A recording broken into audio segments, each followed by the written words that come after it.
Okay, now हमारे पास section 2.5 है about continuity.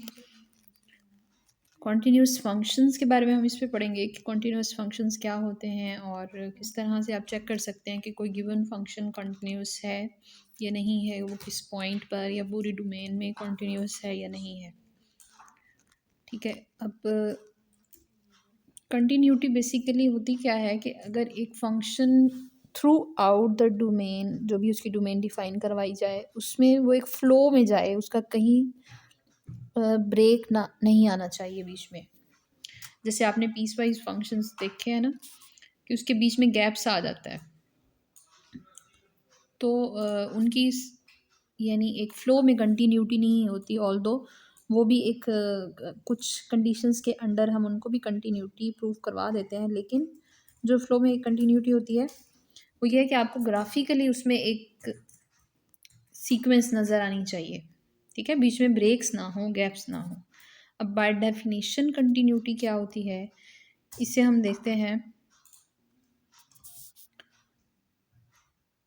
Late c be a real number on the x axis. आपके पास क्योंकि हम इसमें कैलकुलस में थ्रू आउट प्लेन में काम कर रहे हैं, तो अब कोई एक रियल नंबर है एक्स एक्सिस पर, the function f is continuous at c. उस पॉइंट के ऊपर हम कहेंगे कि हमारा फंक्शन कॉन्टीन्यूस है if the limit x approaches c f of x is equal to f h c. F h c का मतलब कि फंक्शन की वैल्यू उस पॉइंट सी के ऊपर इक्वल होनी चाहिए जो फंक्शन की उस सी के ऊपर लिमिट आई है। लिमिट कैलकुलेट करना आप पिछले सेक्शन में सीख चुके हैं कि लिमिट कैसे कैलकुलेट करते हैं। उसकी जो लेफ़्ट लिमिट है, जो राइट लिमिट है, वो दोनों इक्वल होनी चाहिए, तब हम कहते हैं कि इसकी लिमिट एग्जिस्ट कर रही है। और हम फाइनली ये वाला एक्सप्रेशन दे देते हैं कि limit x approaches to c f of x is equal to that number l. ठीक है, अब आपने वो फाइंड कर ली, जो फंक्शन की अपनी वैल्यू हो पॉइंट के ऊपर, वो और वो लिमिट बराबर रहनी चाहिए, तब हम कहेंगे कि फंक्शन उस पॉइंट के ऊपर कॉन्टीन्यूअस है। दूसरा, जो राइट साइड से आपने लिमिट कैलकुलेट की थ्रू आउट द ग्राफ, आपका जो फंक्शन है वो राइट कॉन्टीन्यूस होना चाहिए, यानी कि राइट साइड से उसमें कहीं ब्रेक्स ना आ रहे हों, इस तरह से लेफ़्ट साइड से भी कहीं ब्रेक्स ना आ रहे हों, तो हम कहते हैं कि हमारा जो फंक्शन है वो कॉन्टीन्यूस है। ठीक है, तो इसमें जब आप क्वेश्चन सॉल्व करेंगे तो बेसिकली आपको 3 स्टेप्स जो हैं वो परफॉर्म करना होंगे। सबसे पहले तो आपने फंक्शन की वैल्यू उस गिवन पॉइंट के ऊपर चेक करनी है कि वो डिफ़ाइन है या नहीं। सबसे पहले तो वो डिफ़ाइन होना चाहिए, इन्फिनिटी ना आ जाए आपके पास। दूसरी चीज़, आपने उसकी लेफ़्ट लिमिट कैलकुलेट करनी है और फिर राइट लिमिट कैलकुलेट करनी है, और एट द एंड आपको देखना है कि ये तीनों चीज़ें इक्वल होनी चाहिए। ठीक है, लिमिट एग्जिस्ट करे मींस लेफ़्ट और राइट इक्वल हो गई, और फिर उन दोनों की वो जो लिमिट एग्जिस्ट करने वाली है उसकी और फंक्शन की जो सबसे पहले आपने वैल्यू कैलकुलेट की होगी वो वैल्यू वो बराबर होनी चाहिए। जैसे आपके पास ये एग्ज़ाम्पल है, हमने पीछे भी इस एग्ज़ाम्पल को थोड़ा सा स्टडी किया था कि इसकी वैल्यू जो है वो x इक्वल्स -2। अब -2 पे अगर आप इस फंक्शन को चेक करेंगे तो इसकी राइट साइड से जो लिमिट है और लेफ़्ट साइड से जो लिमिट है वो दोनों ज़ीरो है। ठीक है, तो इट मीन्स इसके पास कंटिन्यूटी है और इसकी अपनी वैल्यू भी ज़ीरो है। बिल्कुल ग्राफ आके एक्स एक्सिस को टच कर रहा है ना, तो इसमें कंटिन्यूटी है।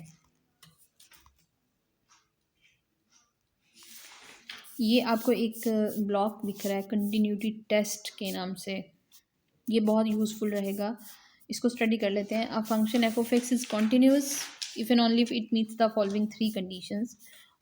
और ये चीज़ें आपके लिए न्यू बिल्कुल भी नहीं होंगी, ऑलरेडी आपने पढ़ी हुई हैं सेकेंड ईयर मैथ्स में। तो पहला स्टेप आपने क्या करना है, f of c exist, c lies in the domain of f, यानी आपको जो सी डोमेन में से दे दिया गया है उसके ऊपर फंक्शन की वैल्यू एग्जिस्ट कर रही है। दूसरा point, limit x approaches to c f x exist, यानी कि लिमिट एग्जिस्ट कर रही है। इट मीन्स उसमें अब इस सेकेंड स्टेप में आपको 2 काम करने हैं, लेफ्ट और राइट लिमिट कैलकुलेट करनी है। थर्ड स्टेप में इन 2 चीज़ों को, जो ऊपर आपने 2 काम कर लिए हुए हैं, उन दोनों को इक्वल रख के चेक करना है क्या वाकई इक्वालिटी आ रही है, जिसमें आपका क्वेश्चन डन हो जाएगा। ठीक है, ये कॉन्टीन्यूटी टेस्ट है।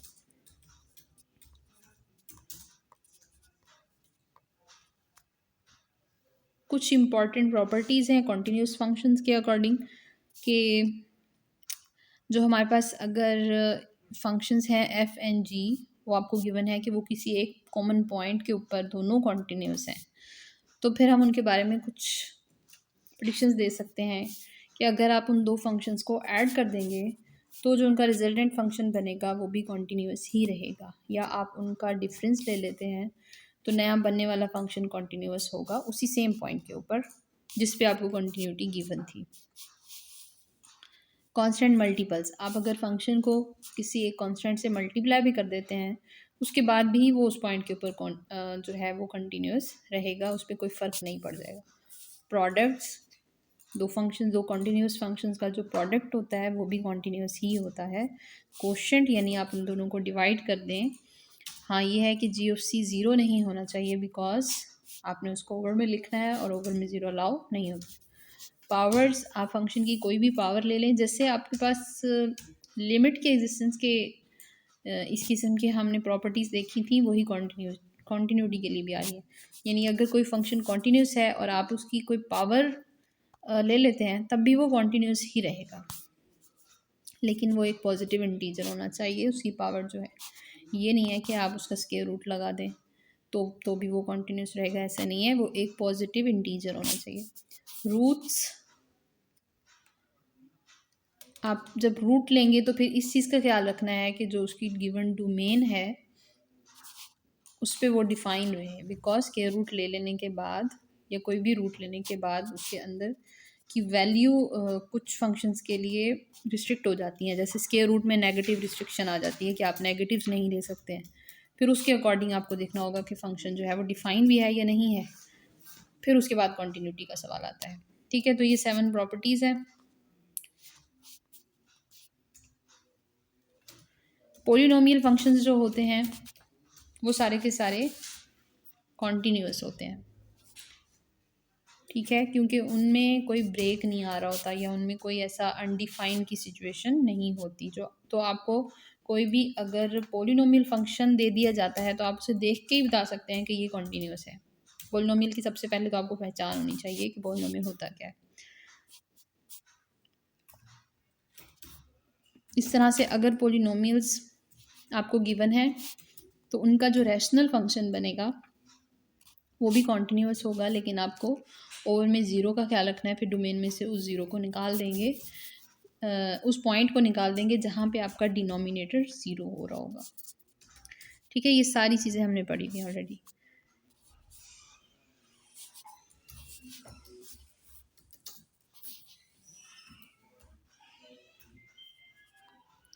ये आपके पास एक फंक्शन गिवन है, the function f of x is equal to x mod.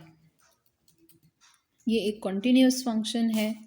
अगर आप इसमें राइट साइड से वैल्यू अप्रोच करवाते हैं, ठीक है, पॉजिटिव नंबर, ज़ीरो के राइट साइड से आप पॉजिटिव नंबर इसमें डालेंगे तो ये एक आइडेंटिटी फंक्शन की तरह बिहेव करेगा, यानी कि वही पॉइंट आपको वापस कर देगा। ठीक है, मॉड में अगर मैं 1 डालती हूँ तो आउटपुट 1 ही मिलेगी, लेकिन अगर मैं माइनस की वैल्यूज़ दूंगी तो ये उसका साइन चेंज कर देगा और उसे पॉजिटिव बना देगा। सो ये लिखा हुआ है x greater than zero then f of x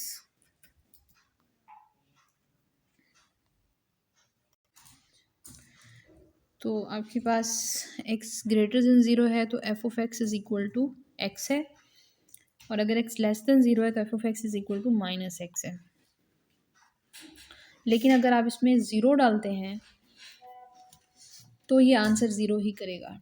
ठीक है, तो ज़ीरो के ऊपर इस फंक्शन की कॉन्टीन्यूटी है, बाकी किसी भी पॉइंट के ऊपर इसकी जो लेफ़्ट और राइट लिमिट्स हैं वो बराबर नहीं होती, वो डिफरेंट होती हैं। सो ये एक इम्पॉर्टेंट फंक्शन है। अब आ जाते हैं कंपोजिशन पे। अगर दो कंटिन्यूस फंक्शंस दे दिए जाएं तो क्या उनकी कंपोजिशन जो है वो कंटिन्यूस होगी या नहीं होगी, इसके बारे में हम क्या कह सकते हैं।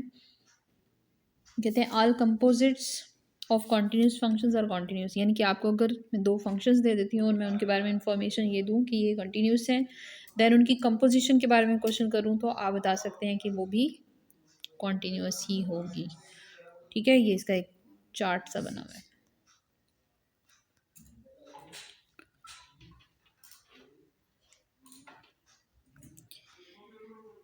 जैसे ये एक आपके पास फंक्शन है y equals square root of x square minus 2x-5, ठीक है। अब इसके सोल्यूशन में क्या कमेंट किया गया है, the square root function is continuous on zero to plus infinity. क्योंकि ज़ीरो टू प्लस इन्फिनिटी जो पॉजिटिव डोमेन है वहाँ पे जो स्केयर रूट होता है वो कॉन्टिन्यूस होता है, बिकॉज वो आंसर कर रहा होता है।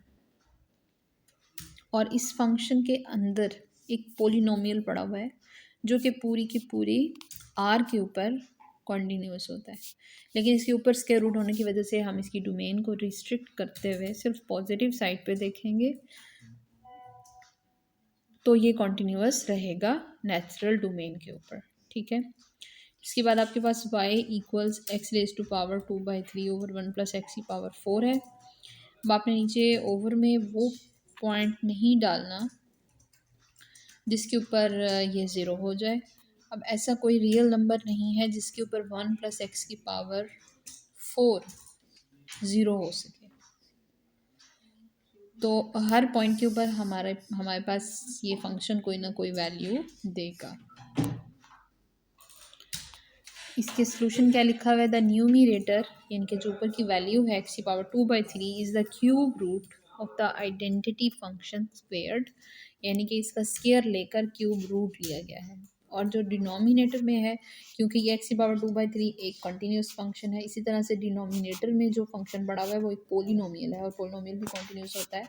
तो हमने ऊपर एक प्रॉपर्टी देखी थी, कॉन्टीन्यूस फंक्शंस की जो कोशंट होते हैं या डिवीजन होती है वो भी कंटिन्यूस होती है, ठीक है। इस तरह से आपके पास जो थर्ड है, the quotient x-2 over x square -2 is continuous for all x not equal to plus minus square root 2, because आप इसमें एक्स स्क्वायर में अगर मैं क्या पुट करूँ स्क्वायर रूट 2 डालूंगी तो उसका स्क्वायर रूट स्क्वायर के साथ कैंसिल होगा और 2 - 2 ज़ीरो वैल्यू बनाएगा जो कि अनडिफाइंड वैल्यू है। सो हम यहाँ x को ना तो पॉजिटिव स्क्वायर रूट 2 दे सकते हैं ना ही नेगेटिव स्क्वायर रूट 2 दे सकते हैं, तो हमने डोमेन में से ये दो पॉइंट्स निकाल दिए। इसके अलावा हर पॉइंट के ऊपर ये क्वोशंट जो है वो कॉन्टीन्यूस रहेगा और फिर इसका मॉड तो वैसे भी कॉन्टीन्यूस ही होता है। लास्ट वाला जो है mod of x sine x over x square +2, क्या ये कॉन्टीन्यूस है। अब इसमें भी जो न्यूमिरेटर है वो क्या है, एक्स साइन एक्स। अब उस एक्स साइन एक्स में प्रोडक्ट पड़ा हुआ है एक्स का और साइन ऑफ एक्स का, ठीक है। अब साइन एक्स जो है वो एक कॉन्टीन्यूस फंक्शन है और जो एक्स है वो एक पोलिनोमियल है और वो भी कॉन्टीन्यूस है, so the product would be continuous. और ओवर में अगर आप देखो तो एक्स स्क्वायर +2 ये एक पोलिनोमियल है और पोलिनोमियल मैंने आपको बताया था कॉन्टिन्यूस होते हैं। तो यहाँ पे ओवरऑल ये एक कोशंट बन रहा है दो कॉन्टिन्यूस फंक्शंस का, और जो कॉन्टिन्यूस फंक्शंस का कोशंट होता है वो भी कॉन्टिन्यूस ही होता है। तो इस किस्म के आप लॉजिक्स देते हुए जो क्वेश्चंस हैं उनके आंसर करेंगे, यानी कि जिनके ऊपर कंटिन्यूटी इस तरह से चेक नहीं करने की कोई एक पॉइंट बता दिया जाए, बल्कि ओवरऑल डिस्कशन करने को कहा जाए, वहाँ पे आपने उन बेसिक प्रॉपर्टीज़ को यूज़ करते हुए लॉजिक्स देनी है कि हमें जो फंक्शंस दिए गए हैं वो कंटिन्यूस है या नहीं है, फिर अगेन उनके ऊपर प्रॉपर्टीज़ लगाकर आप कंटिन्यूटी के बारे में बता सकते हैं।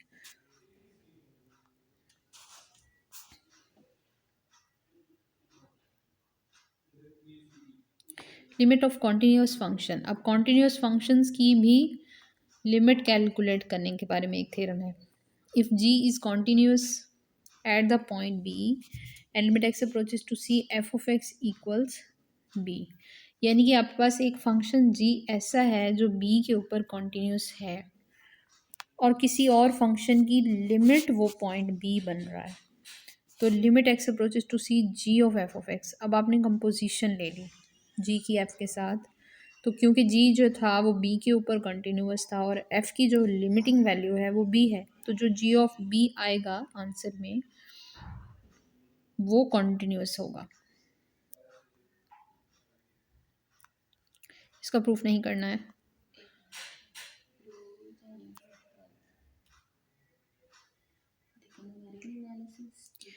उसकी एक आपको एप्लीकेशन दी गई है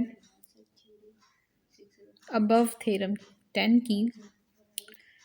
क्वेश्चन है limit x approaches π/2 cos of 2x plus sine of 3π/2 plus X. अब आप नोटिस करें कि मैं कॉज फंक्शंस को साइड पे करके, क्योंकि कॉज ऑफ π/2 क्या होता है, कॉन्टीन्यूअस होता है। हमने ऊपर वाले फंक्शन थ्योरम को और इस क्वेश्चन को रिलेट करके आंसर करना है। उसमें क्या था, जी ऑफ बी कॉन्टीन्यूअस होना चाहिए। यहाँ पे बी है आपके पास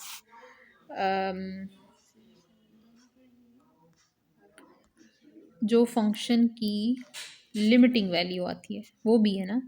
अब मैंने कॉज को लिमिट से बाहर निकाल दिया, लिमिट इस फंक्शन के अंदर अप्लाई करवा दी। 2x के ऊपर लिमिट अप्लाई करवाएंगे और साइन 3π/2 प्लस एक्स के ऊपर लिमिट अप्लाई करवाएंगे। आपको पता है यहाँ पे वैल्यू पुट होगी, सिर्फ पाई रह जाएगा। और इसकी जो अगर x की जगह पे आप π/2 पुट कर दें तो ये आपस में ऐड होके 2π बना रहे हैं। तो at the end pi plus sine 2π is equal to cos of pi.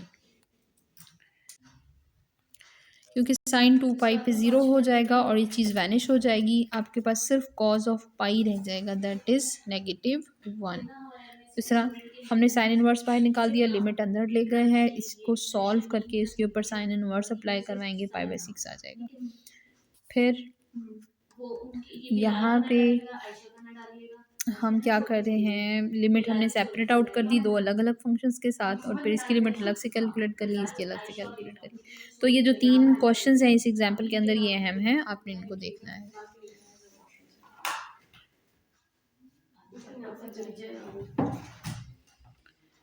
Intermediate value theorem. Okay, next हम एक थ्योरम करेंगे इंटरमीडिएट वैल्यू थ्योरम, और देन हम उसके अकॉर्डिंग क्वेश्चंस करेंगे।